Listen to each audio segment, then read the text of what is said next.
So I am going to go ahead and start to get us kicked off here.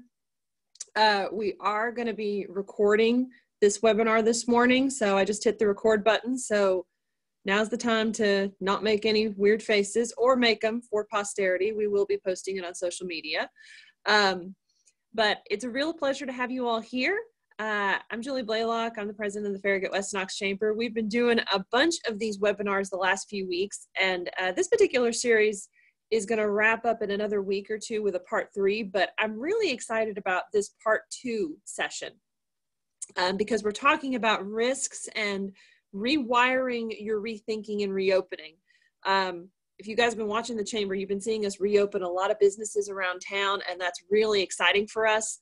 But there are certainly some potholes and pitfalls in getting reopened as a business amid COVID-19. I'm just going to outline the rules, and then I'm going to turn it over to each of the speakers to let them introduce themselves. I've got you guys all on mute just to eliminate any audio issues. If for some reason we have trouble getting you off mute, I can turn it on and off for you. But go ahead and drop your name and your business and your contact info in the chat so you can introduce yourself, because we never turn down an opportunity for a little networking around here. And if you have questions throughout the webinar as they come up, go ahead and type those in the chat also. And we will feed those to the speakers as we go. All right, so let's go ahead and let's get it kicked off. Let's start with Scott. Scott, take yourself off mute and introduce yourself. Who the heck are you and what do you do? Sorry, my makeshift office here is not real stable. I'm Scott Brokamp, one of the owners with His Security and Technology. And, you know, we do pretty much just that. Security, anything that has to do with technology, that is our main forte. So whether it's commercial, residential, it doesn't really matter. We take care of it all. Awesome. Thank you, Scott. And Scott's going to be kind of talking about how we can utilize technology in order to get yourself prepared to reopen or to ease some of the pains of reopening in terms of the risks you might be facing in reopening. Thank you, Scott. We're so glad you're here. All right, let's turn it over to Sarah Sizemore. Sarah? Good morning, I'm Sarah Sizemore. I'm with Southern Safety Supply, and I'm kind of new with the chamber. This is I think I'm coming up on my year anniversary this month, actually. And we stock PPE, which I no longer have to explain to anybody on this planet what PPE stands for. And so I'm happy about that fact, but I'm glad to be here, and we have also seen a lot of the challenges with supply chain and people bringing people back to work issues, and so we kind of have like an expertise or resources as far as to get some of these items. So we're glad to be here and looking forward to the discussion. Awesome. Thank you so much, Sarah. All right, let's take it over to Randy Patterson.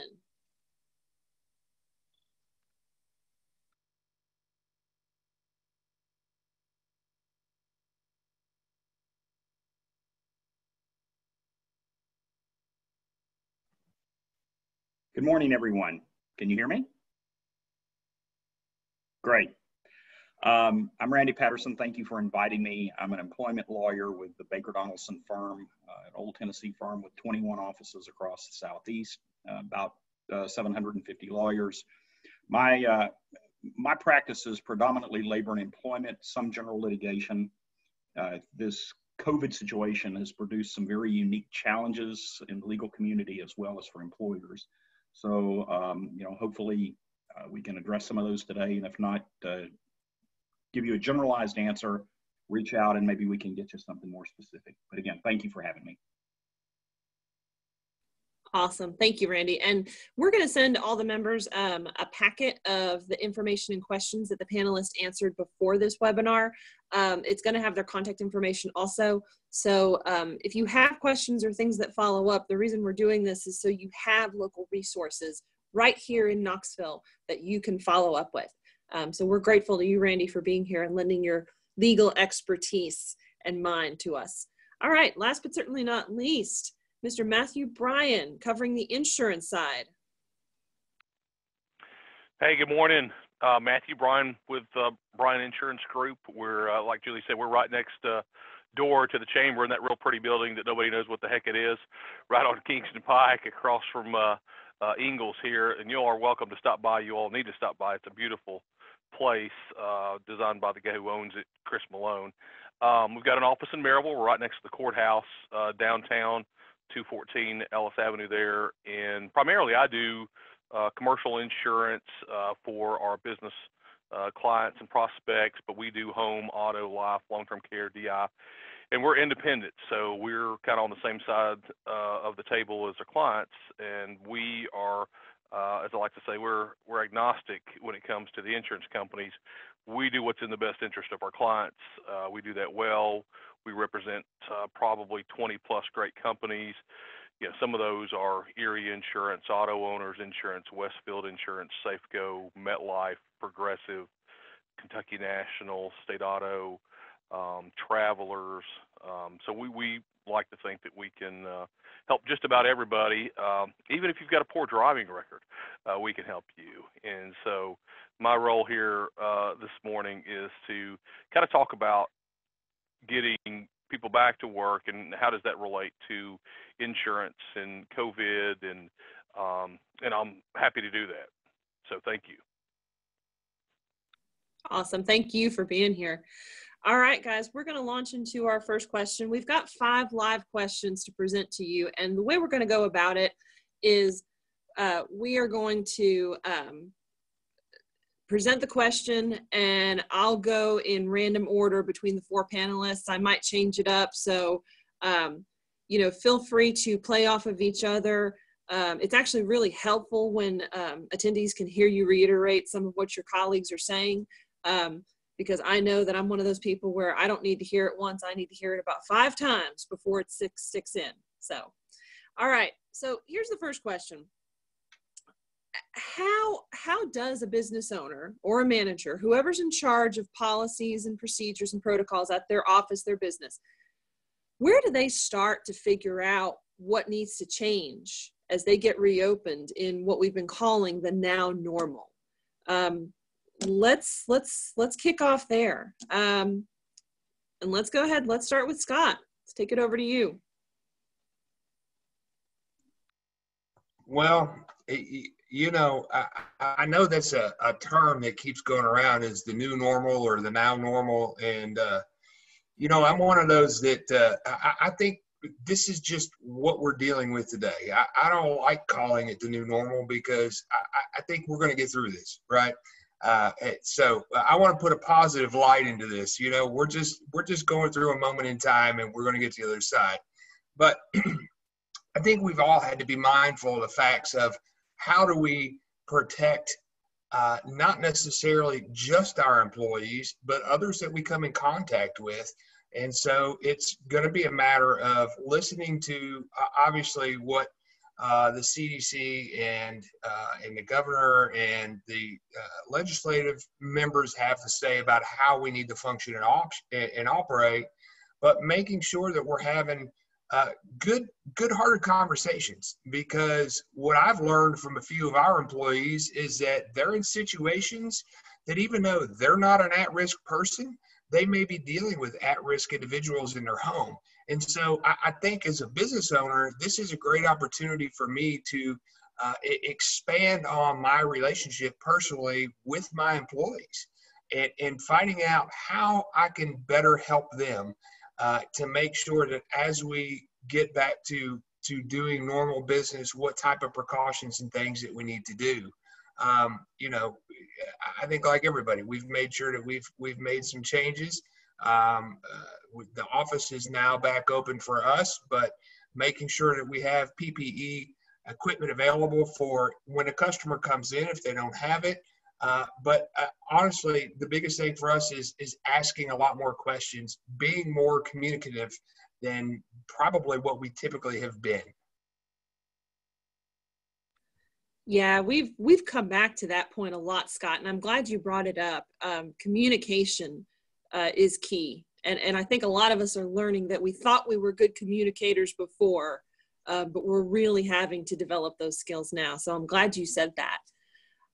Let's take it over to Sarah. Sarah, how do you help business owners figure out where to start? What needs to change? For me personally, to play a little bit off of what Scott said, is I think you need to do, as a business owner, your research and be aware of what's going on in our community.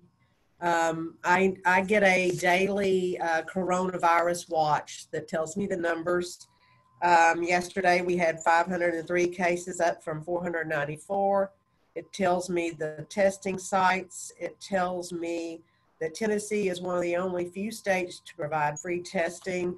It just helps me have more information than I can talk to my employees about. Also, no Vols have tested positive for COVID-19. That was also in my coronavirus. I know, and they just reported yesterday, so they've been tested. But I think in all seriousness, that it does pay to talk to your employees and find out what concerns they have, because you don't know what they're dealing with. They may live with, they may have their parents living with them. They need to go to the Knox County Health Department. It's a great source to find out information about what kind of protocols to put in place to have their employees and the customers feel safe, such as you may want to do post the appropriate signage, or the partitions, or the distancing decals. So those are just some of the kind of things. I think that takes a little bit of the fear out of it. The education takes the fear out of it. And so I think that as a business owner, it's important for you to be educated about this, and to bring that to your employees, to show them that you care, and that you care about their safety as well as staying in business. So that's my take. Yeah, I think that's also a very good point as well. You know, really sharing the wealth of knowledge with everybody in the office or in the facility is important. All right, let's take it over to Mr. Matthew Bryan. How, from an insurance side, how do you help a business owner start to figure out where to start, what needs to change in their policies, their procedures, and the way they're going about things reopening today? Sure, no, great question. I think in a lot of cases, business owners need to restart their policy. There's a lot of people that cancel the policy during this time. They're not working, they're not there, money's tight, don't know what's going to happen. And so we've had some of those people call us, hey, we need to get restarted here. And there's a lot of forgiveness going on in the insurance world. They're not kind of holding that against these people or business owners. And there's a lot of them. So if the insurance companies were, then I think that there'd be some blowback against them. But the insurance companies were really receptive. But I think as far as seeing people and doing those things, I think you've got to look at local and state guidelines. And I had my office administrator send it to me, but generally the first of the week and the last few weeks, we sent out an email to all of our team and just asked those questions. Have you been in close contact with somebody that's got a confirmed COVID case? Are you experiencing cough, shortness of breath, not related to allergies? Have you had a fever in the last 48 hours? Have you lost taste or smell? Have you lost some of those things? And, have you had any other issues in the last 24 hours? I think business owners need to ask those questions. Again, I'm trying to do everything I can to help my team. I'm not making any judgments. There's scheduling conflicts. There's other issues, practices, sports teams, camps. Camps are canceled. Camps are changed. Childcare. So my team is able to work from home. They're able to work in the office, half a day here, half a day there. I just look for them to be mature enough to be able to do that.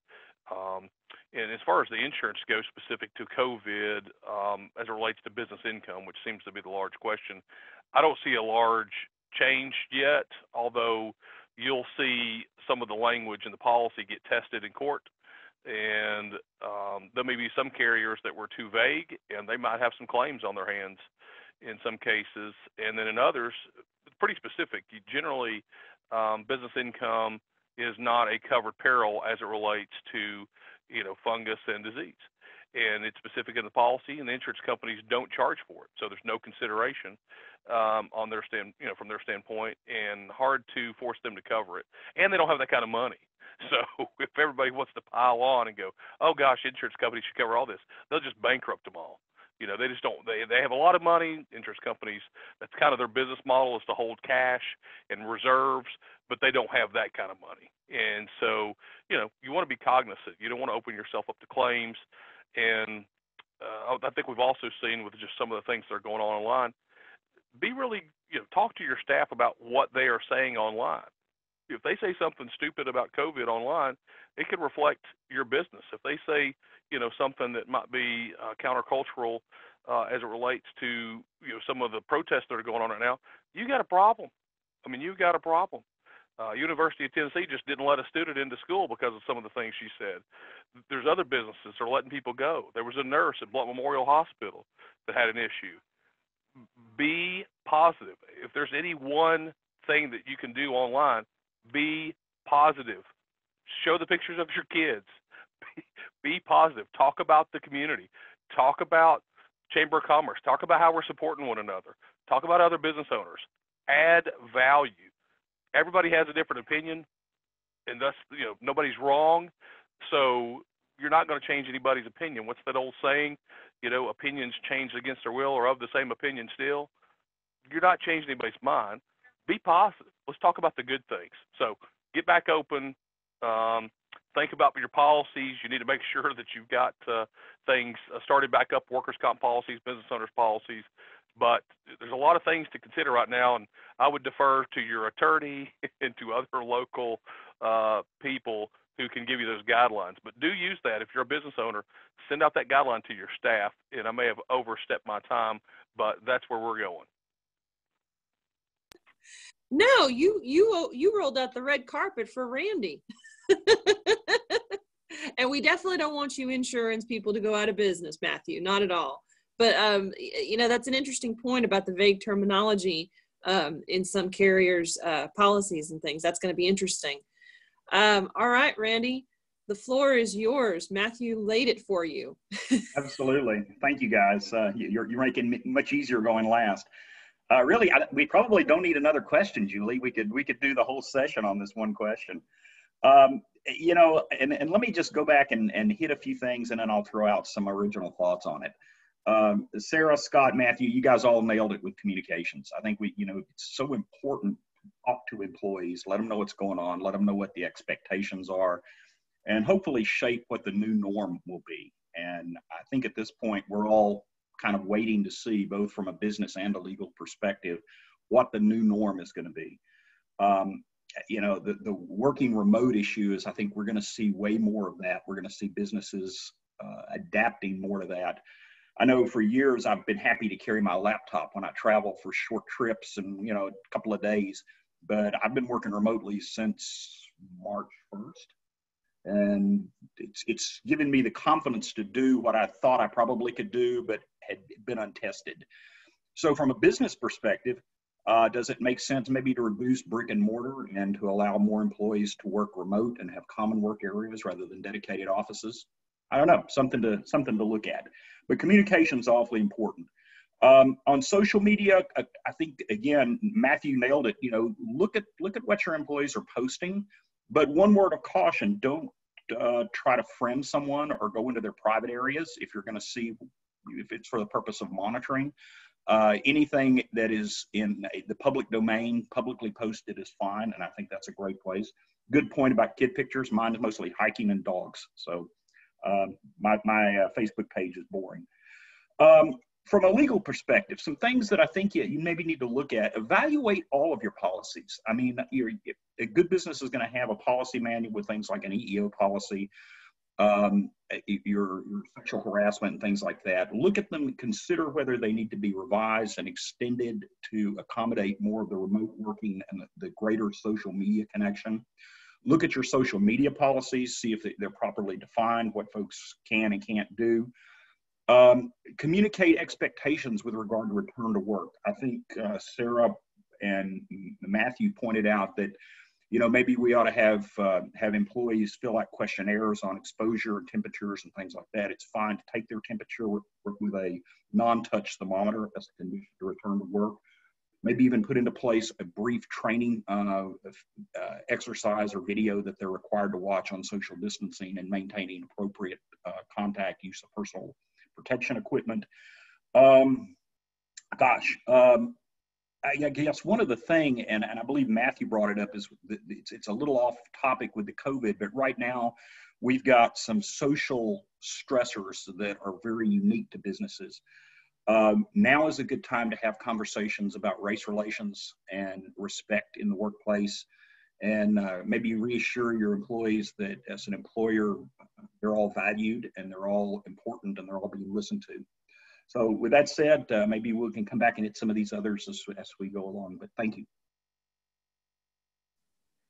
Yeah, excellent points. And, we said it when we started this webinar, when we started talking about it, nobody likes to drag out that policy handbook and revise it. We kind of want to do it and be done with it, but it does need to be addressed repeatedly to make sure that it's current, because that is your backbone, as an employer, as an owner, in terms of guiding employees to behave the way that you expect them to behave, to represent your business. All right. Let's talk about some positive stuff, to coin Matthew, keeping it positive. Let's talk about best practices, best suggestions, things that you have seen implemented already from other businesses that you could recommend, and best suggestions for procedures, policies to keep employees or customers safe. So let's talk about some of the good stuff you've seen that you'd like to see more employers do. Let's take it back around to Scott. How do I always get to go first? What happened? Did I draw the short straw? Just kidding. I could send you a straw. I mean, Yeah, right. Well, I think a lot of things that, to me, that I think I've noticed recently is a lot of employers are doing a good job of making sure people have the protective equipment necessary. But again, back to education and communication is utilizing that equipment.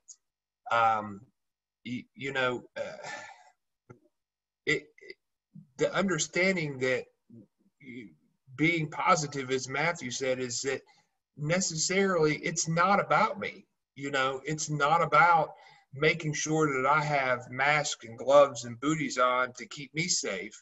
It's to keep others safe around me, because life is continuing to exist. We still have to go on.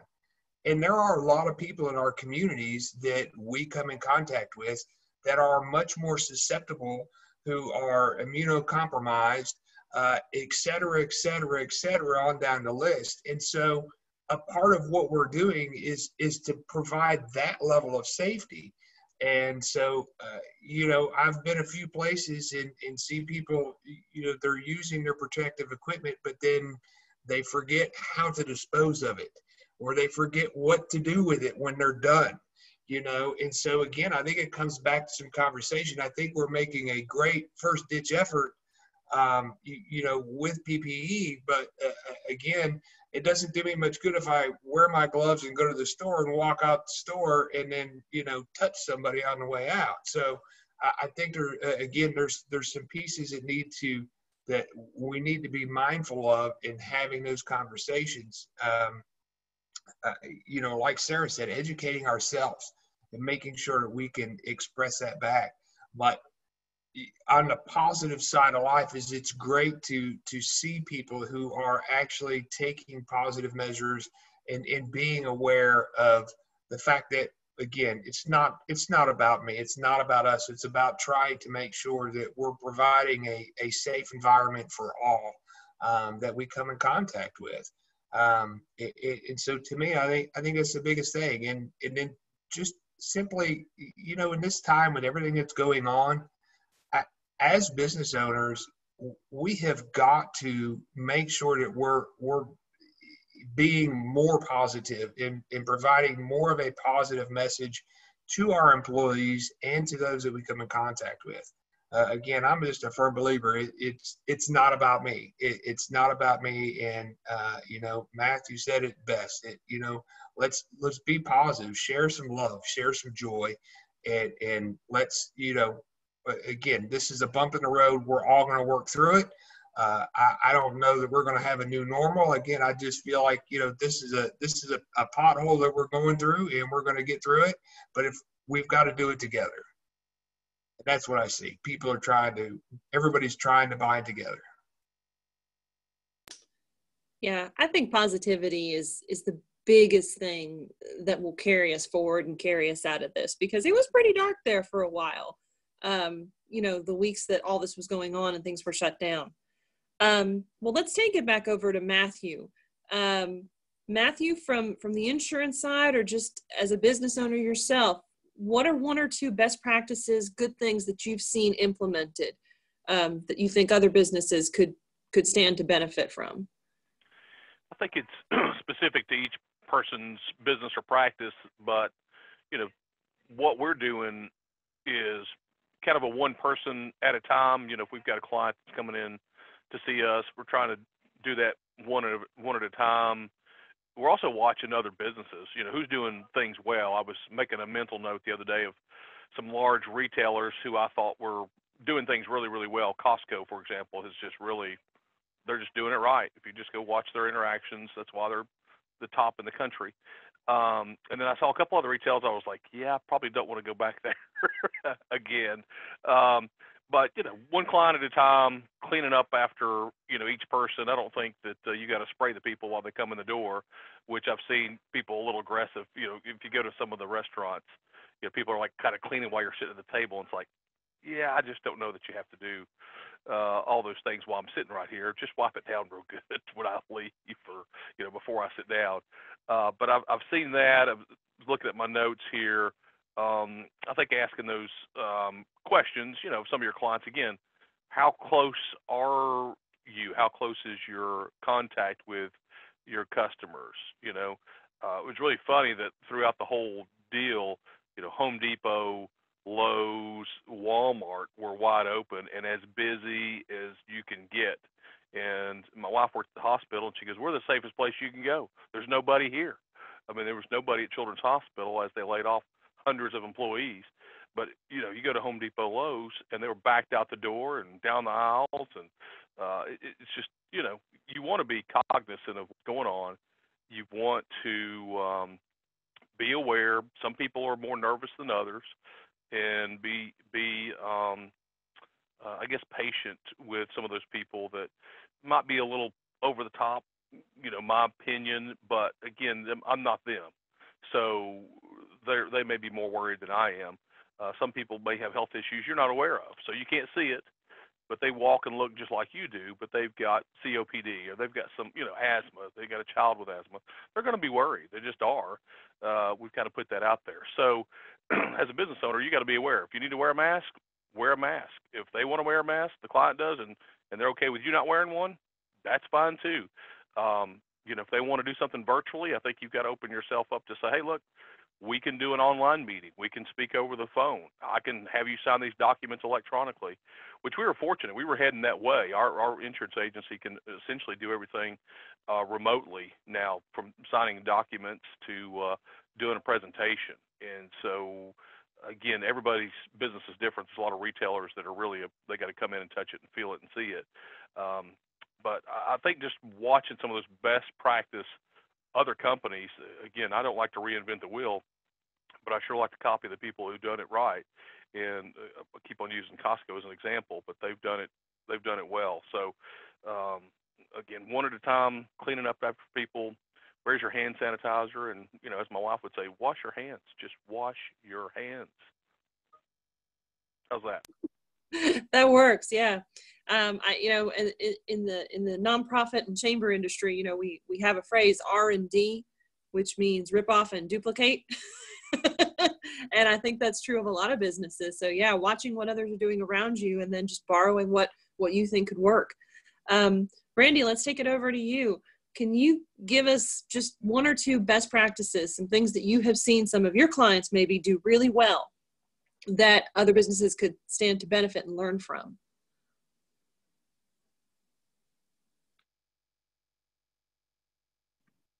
Sorry, I was muted. Now I'm unmuted. Absolutely. You know, I think that both Scott and Matthew hit some important points.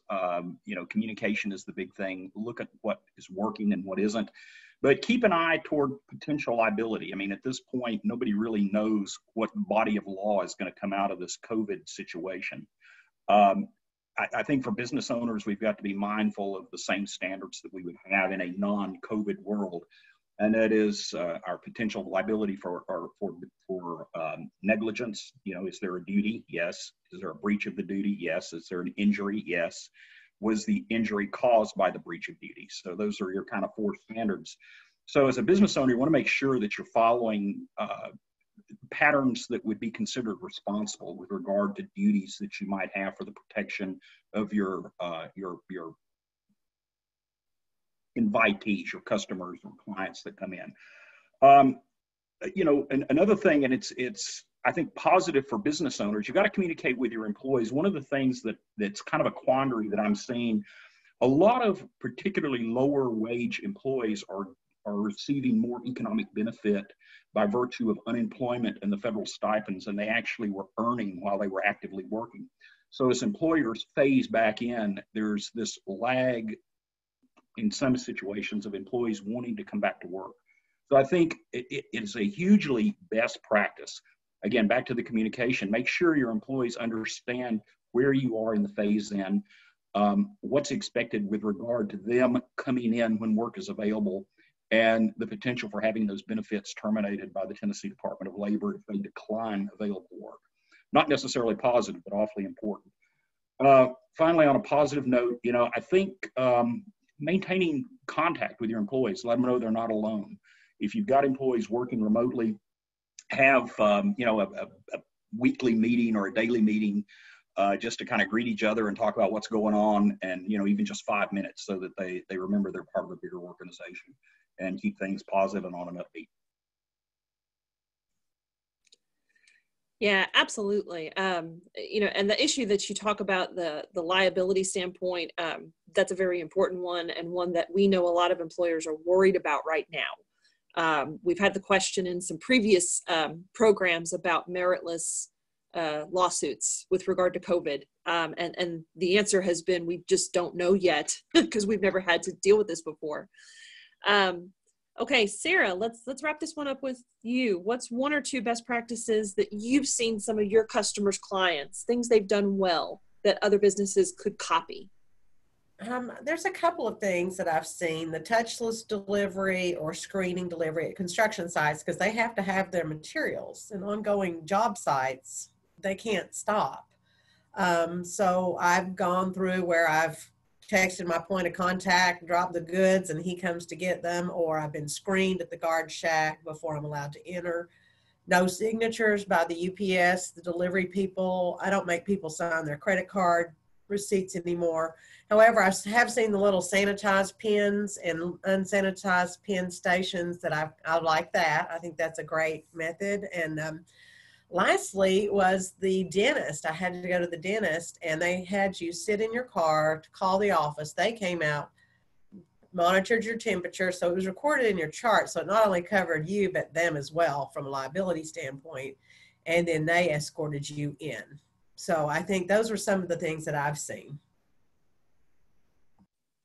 That's really smart, especially. That's a great idea. Thank you for sharing that.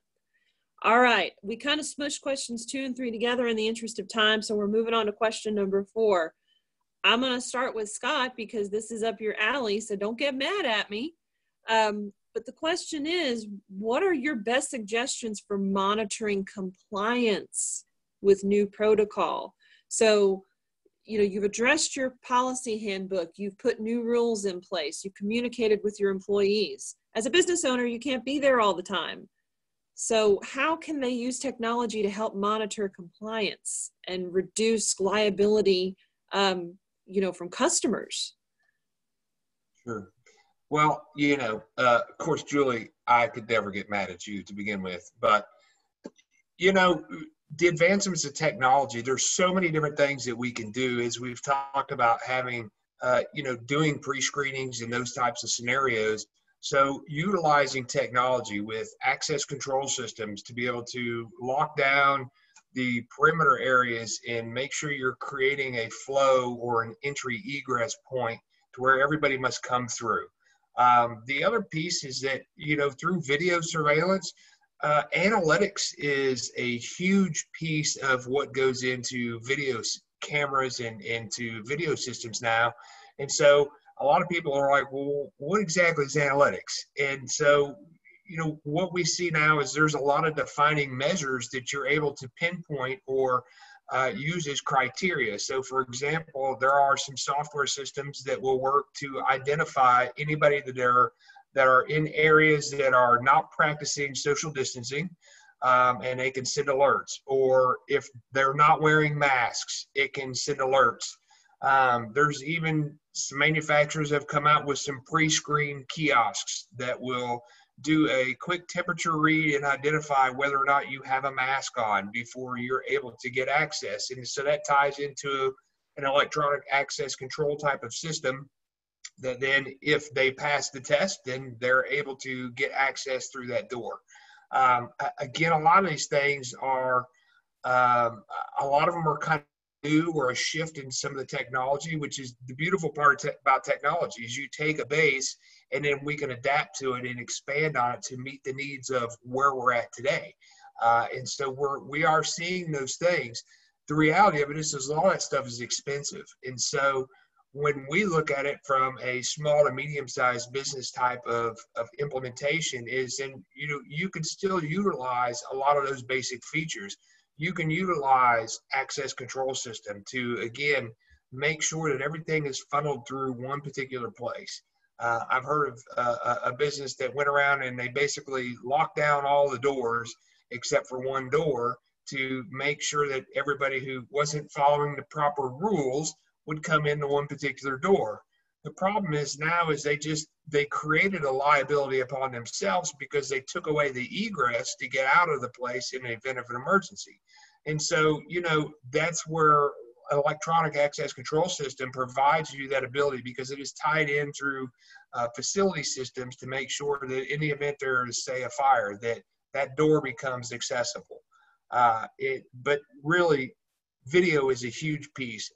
We deal with that a lot with our business owners already, is that we're busy. We're out in the field. We're out and about. We're doing multiple things.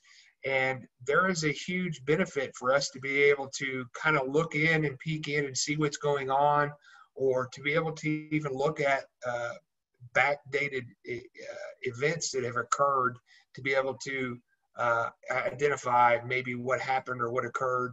And so, again, camera systems are definitely a huge benefit. And you can have some basic minimal analytics built into it to identify a person or a vehicle, to create some alerts at that point as well. So those are some of the main items that I see that we can really do. Yeah, technology is just absolutely incredible. But Scott was on our panel a year ago when we addressed active shooter scenarios. Yet another really scary prospect. And you talked then about reducing your entry points just to make things easier. And that's a really cost-effective way to handle it. All right, let's take it over to Randy. Since we're talking about compliance, how can you monitor compliance with your employees? What can you do? What can't you do within the letter of the law? Gosh, really, this is more of a business type decision than a legal issue, but I'll give you my thoughts on it. I think the things that were said are right on point. If you can limit customer or employee flow to specific areas, I think that's a really good way to help control this situation. It's a good idea for employers to stay on top of what's going on. Governor Lee has issued executive order after executive order, sort of defining what businesses can and can't do during the rephasing. And I think it's important to stay on top of that. And from a legal standpoint, you certainly don't want to breach any standard of care with regard to limiting potential liability. Clients who are really doing things right go, gee, can I get sued? And the answer is always the same. Yeah, anybody can get sued anytime. It costs $100 and a piece of paper to file a lawsuit. Doesn't mean there's any merit to it, but it happens all the time. And I think you've got to look at it as a cost of doing business and just be aware. Something that the folks that I work with are doing really well. As far as with their employees, they're putting protocols in place to provide protection in common areas, break rooms, restrooms, halls, things of that nature. For example, if you're outside your workspace, you got to wear a mask. If and maybe periodic sanitizing of doorknobs and things like that. But, again, I see those more as business decisions than legal issues, just my insight on it. Thanks. Thank you for that. All right, let's take it over to Sarah. What suggestions would you give in terms of monitoring compliance? So they've got your PPE. How do they monitor whether or not they're using it? Well, I think I like the idea of having employers talk to the employees, send it and auto-generate. We mentioned technology, generate an email that says, have you checked your temperature? If you got breathing problems, not due to allergies, etc. I think that accountability shows it's a two-way street. It can't be all on the business owners to do this. And I think that does two things. That shows your efforts to be in compliance, and that shows their response to help in that regard. I also think if you're in a professional situation like Matthew had mentioned, that do appointments. I've had one of my customers, I do on-site first aid kits and I check their AEDs, and they send me an email stating their guidelines that I must adhere to, and I have to respond to that and let them know that I've read and understand these guidelines. So that helps in that regard. Also, I think a cleaning schedule is really important. I think that is one of the policies that definitely needs to be evaluated during this time point. And when we have, and we mentioned working together, there's a local business in Knoxville who is offering to come and evaluate your business to see what we talked about having that 1-point axis. Well, that's going to be a hot point that needs to be cleaned frequently. And so I think that these things have to be together. We can get this done as far as having a business who's willing to come and help you free of charge, access what parts of your business are touch point sensitive, or they're like the break rooms and things that were mentioned previously that need frequent sanitizer or cleaning. And I think that that's a part of it too, that we need to have that evaluated and reviewed and held accountable as business owners for cleaning parts. And that's I think makes good sense and shows good faith. Yeah, I agree with you. I like the idea of kind of bringing the whole team on board with making everybody accountable for, keeping compliant, keeping safe, because really everybody's helping each other to stay COVID free. All right, Matthew, what would you suggest? I know we talked about how there's really nothing yet in the insurance world in terms of verbiage, but what would you suggest to employers to help monitor compliance and ensure that things get done the way they need to? One of the things that really we all should do and do a better job of is documentation. The one thing that I've learned being in and around a few lawsuits is that if it didn't get written down, if it wasn't sitting in an email, it didn't happen. So if it was a phone call, it didn't happen.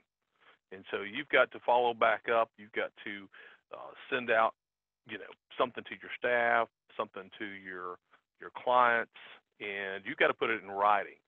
And there's a time stamp there, and you can say, look, on this day at this time I said these things. and here's proof. And again, that's all a judge is going to ask you for, is show me the facts. And as he was saying, or Randy was saying, you don't have to necessarily do anything wrong.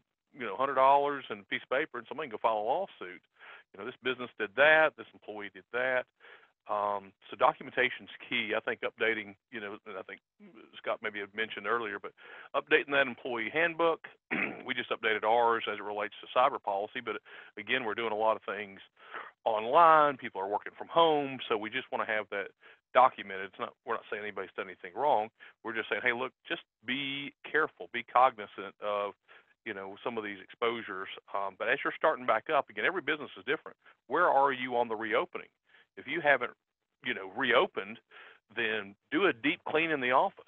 We clean every Thursday. My cleaning person comes every Thursday and cleans our office.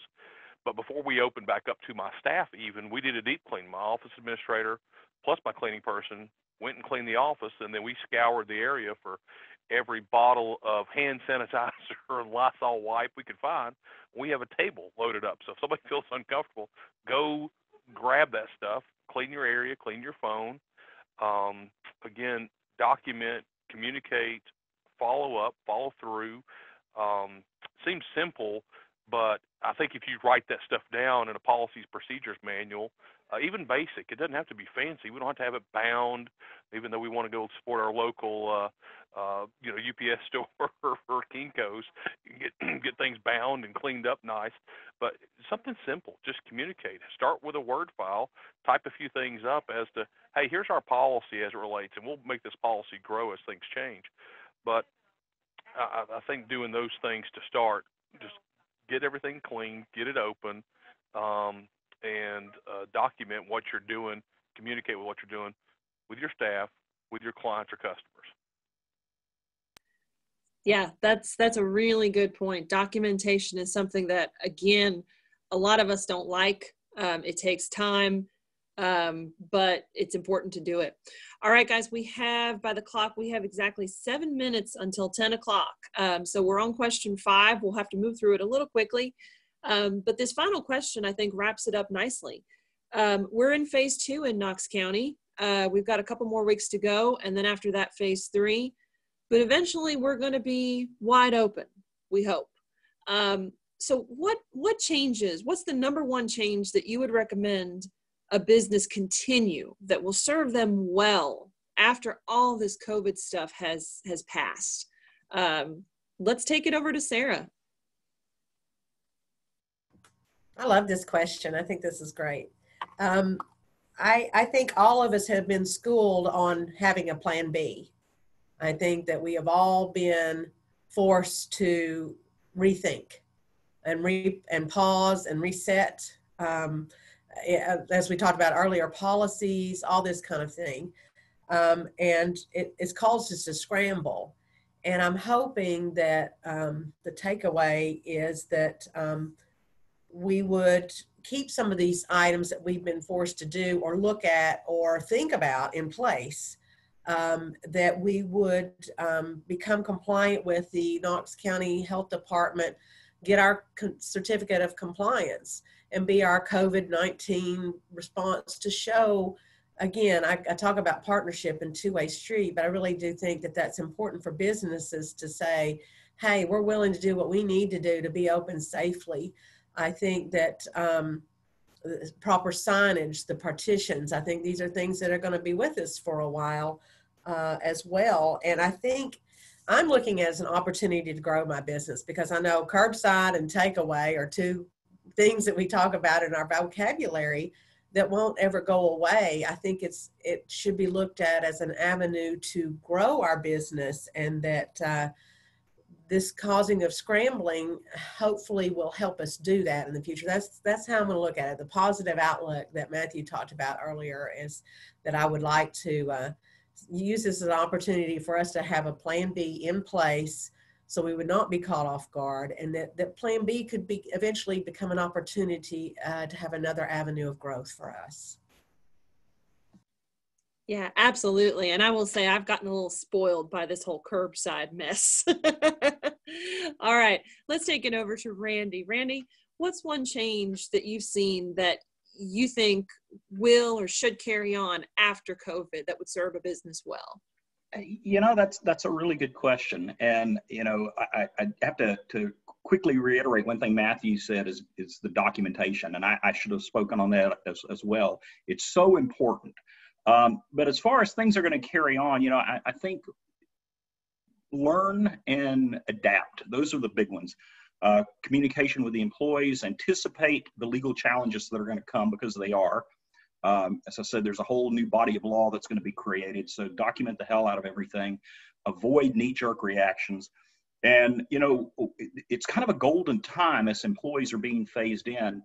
Again, it's a little off base with the COVID stuff, but this social tension that we're seeing on the news daily, it's a great time to consider revisiting your diversity training and maybe implicit bias training. And again, once you do those things, document and communicate with your employees on those issues, as well as what you're doing to protect them from the COVID situation, and get back to normal. We got to support each other as businesses. A lot of struggle, get back to normal as quickly as we can. Yeah, absolutely. I agree with you on that.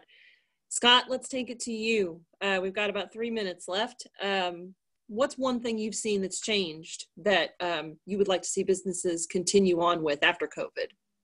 Well, honestly, to me, it all still goes back to the communication. I hope that's the biggest change that we see, is that businesses continue to communicate with not just each other, but with their employees, with their customers. For the most part, unfortunately, history has shown us when we go through situations like this, we don't remember them. We make things to put in place to follow after the fact, and then they get left by the wayside, and it's a 15-year-old law that everybody forgot about. So, again, to me, I think just bringing back the matter of caring about other people, having good communication, asking questions. Be concerned about others. Everything is so busy, and everybody is so busy. We tend to just only think about the task at hand. And so I hope that the one thing that comes out of it is that hopefully we can all slow down enough to care about our fellow people as we continue on. And, as Randy was saying, there's, some of the things that are going on. I just hope that we can all remember to share a helping hand, to give a little bit of love, and to have some good open dialogue and communication with people. And dadgum, just be nice. It's not that hard. Just be nice to people. There you go. That's mine. It doesn't take technology to be nice, although you can use technology to be nice in some ways. you can. Christine's probably, cringing right now, but hey, honestly, I'm telling you, that's it. At the end of the day, that's it. No, I'm with you. I'm absolutely with you. All right, Matthew, we've got a minute left. We could probably go maybe 1 minute over. What's a change that you've seen that you think businesses should move forward with after COVID? I'm definitely the person that should not have only a minute to finish up here. I'm thinking maybe 10 or 12. But no, I think everybody has echoed some of the best maybe going forward. But, communication is gigantic.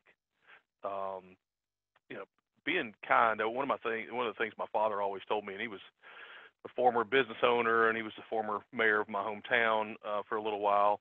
And, kill them with kindness. That's the quote I always use for my father that he taught me. It's like, when people are ugly to you, when you have a situation, just be nice. Just make them burn up inside because you're so nice. And I think the old handwritten letter could go a long way. And this is a scenario we're going to use now. I've got a client. He's upset with us. He's got a lot of stuff going on, and he's going to move his account. And that's okay. That happens to us. But I'm going to write him a letter, and I'm going to thank him for his business. And I'm going to say we apologize for any, error or mistake we've made, and we appreciate it, and we would love to have you back, if the opportunity ever presents itself. So again, if you have a situation with a client, even a retail customer walks in your store, upset about your policy with COVID, upset about your policy with this, that, or the other, a quick apology, a public statement, a handwritten letter goes a long way in communication, and be nice. Now, do we have to spray Lysol on that handwritten letter, do you think? Probably should.